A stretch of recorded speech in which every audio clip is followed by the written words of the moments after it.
With Mahershala Ali now officially being revealed to be taking on the role of the Daywalker in the Marvel Cinematic Universe, there is a lot of buzz among comic book fans over this casting, which means that it's a perfect time for another edition of Fancast Correct, the show where I look at popular fan choices for comic book characters and I select my favorite for the role, which is why today's episode is Blade.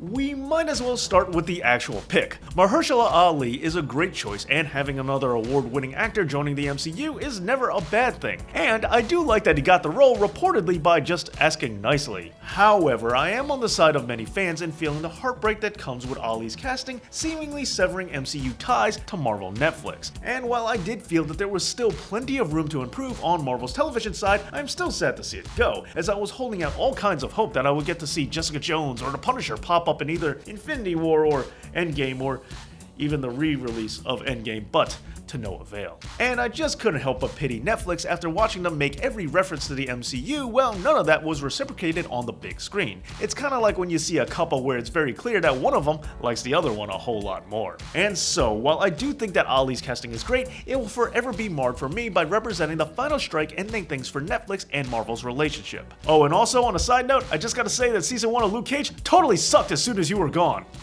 Well, if it isn't Spawn himself, and also that one gangster from Dark Knight. Now, while Black Dynamite would definitely scare a bunch of bloodsuckers into hiding, I still think he's better used by the MCU if they decide to utilize some of his other skills. For example, we saw just how funny Michael Jai White could be in Black Dynamite, and that he's a gifted writer too. Also, with the MCU getting criticisms for sometimes being too comedic and taking serious characters and playing them for laughs, why not reserve him for a role or project that just makes use of Marvel's go-to maneuver? Sure, Kevin Feige might change Blade into a quasi-quippy comedy like so many other Marvel properties, but he definitely shouldn't, seeing that Blade is one of the few select characters that can really tap into the horror element. So I say I'd rather they keep MJW on standby for another project. Next is John Boyega, a young actor who is introduced to many by way of Star Wars. Now, Boyega has gone on to do projects outside of a galaxy far, far away, but as talented as he is, I have to say I don't think he's quite intimidating enough to play the Daywalker. There's a certain level of badassery that comes with playing Blade, and if I didn't think you had a chance in a lightsaber battle with Kylo Ren, I'm definitely not gonna buy you mowing down an army of vampires.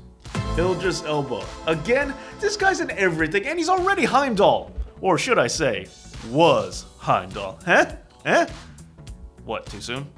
Finally, let's get down to my pick. Who is it? Well, I have to go with Wesley Snipes. Yep, that's right, I'm one of those guys. Snipes is the OG of starring in good Marvel movies, and he still has plenty of vampire slaying left to do, as he said that he's still interested in playing the part. And as we learn from the James Bond franchise, when you get a chance to work with the original, it's usually in your best interest to take it. But what do you think? Who do you want to see play Blade? Is it Mahershala Ali? Is it Wesley Snipes? Or is it someone else? Let me know down in the comments. And don't forget to like, share, and subscribe right here. Thanks so much for watching, and as always, Dave knows.